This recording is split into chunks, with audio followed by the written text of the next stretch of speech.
All right, if there's one thing I know, Kelly likes Mustangs. She likes the pony cars quite a bit, and we have the new... This is a GT. This is the new GT, and these are not out just yet. We're going to talk about what's under the hood. We are going to because it's big. Mama likes big V8s, but let's let her run around this vehicle and discuss things she likes, and maybe I doubt there's anything you don't like. So let's just go. Let's go right now. So right here with me, I have the Ford Mustang GT, and let me tell you, I didn't get to start it up here, but I imagine this baby purrs because it has a Coyote V8 under it. So Mustang fans, here we go. So I really like the spoiler in the back. It's a pseudo spoiler. It's not quite what you're thinking in the previous Mustangs as we've gone along, but there's definitely a little homage to the old spoilers that we have.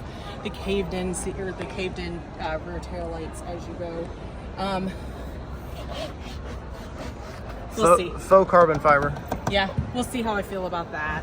You've got the rear dual exhaust, of course, as you go along, and this is actually a convertible, so this one actually would be really fun to be on the road with. Right.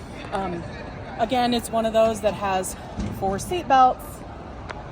Yep, 4, not 5. But maybe fit our 12-year-old back there. Maybe.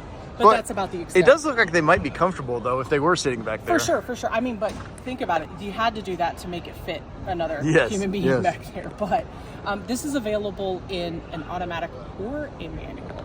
And this one is an automatic, what we're seeing here. Gives you kind of that look of the manual. For sure. Yeah, it gives you that stick shifty kind of feel. We're inside the new GT Mustang, and I, for one, I'm pretty impressed with this thing. The layout, we'll show you the layout here, but it's really nice. I'm not gonna lie. Now, Kelly, you said when you were walking around, you've never driven one of these cars before, but you've always loved the Mustang, right? Yes, I've always loved the Mustang. I've been a Mustang girl since probably I knew what a car was. I don't know why, it just did. It stood out to me. So I'm actually super excited that I actually got to sit in one now.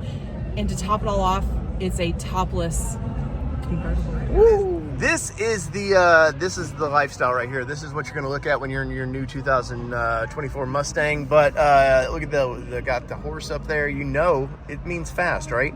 But all your settings pretty new looking, but they feel like at home with our Broncos. Yeah. So we know the switch layouts.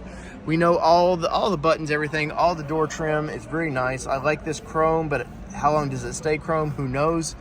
Everything about this is very familiar, but you've got this new screen. Now, it's not on at the moment, but it's pretty exciting that the layout. Let's see. All right, so nice steering wheel. It feels racy. It's V-shaped like a good race wheel should be. Flat bottom. I like it. It's very comfortable. We got this automatic, but it feels like a manual transmission, so you kind of feel at home with that.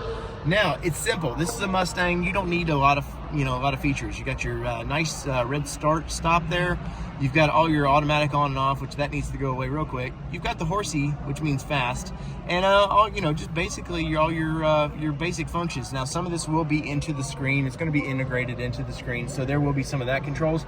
But wireless charging in this thing, which is nice for Mustang. You've got your C and your A there for charging. You've got an aux plug over there, and you've got wireless charging here.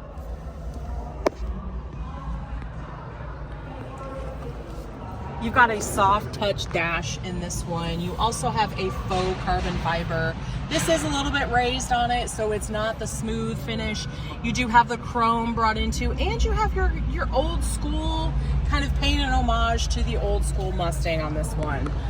Super fan, actually, of the interior on this one. I'd be curious to see what the screen looks like when it's turned on to really kind of make that final decision on it. Now, I will say that the sound system in this one is the B&O. We have found in the Bronco it doesn't live up to the B&O name, so I'll be curious to know if the sound system lives up to it in this one. Mustang people out there might have a B&O. Let us know in the comments below. What do you think? Does it live up to the name? Or is it just a miss entirely by far? Now, what seems to be pretty common in the newer vehicles these days is actually your wireless charging. Now, we always have a phone that has a case on it. Like many other people, you're gonna protect that phone. However, guess what? My phone's not gonna fit if I have a case on there. For reference, this is an iPhone Pro Max 12. So it's not the hugest phone out there. So that's definitely going to be something you want to think about along the way. All right, and in the front end, you've got your aggressive hood. You've got your awesome front end, just as you would see and expect in your Mustang. So I'm going to give this 2 thumbs up. I could see us having one in the driveway. I'd really like to be number 1 on alleys for a dark horse, but I don't think that's going to happen. But maybe we can see one of these in our driveway one day. Bye-bye, Bronco. Add to the pony fleet, sir. Woo, I like the sound of that. But as Kelly was saying, new 7th generation Mustang. A lot of I don't know that they've released all the numbers on this thing just yet, but it looks good. That color is amazing. And till next time, Kelly. We're out. Peace.